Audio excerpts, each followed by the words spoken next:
దేశంలో మనమంతా ధైర్యంగా స్వేచ్ఛగా జీవించగలుగుతున్నామంటే అది భారత సైన్యం దయవల్లే.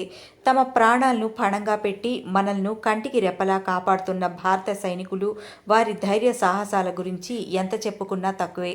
ఇటీవల జమ్మూ కాశ్మీర్లో ఉగ్రదాడులు పెరిగిపోయాయి.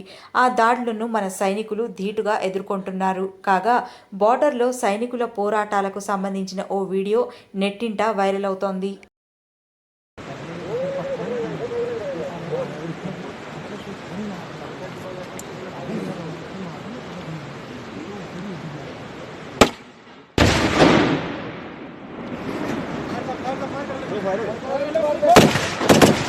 तेरह वालों को भी नहीं किया ना एक्सेप्ट, 13 को भी एक्सेप्ट नहीं किया 13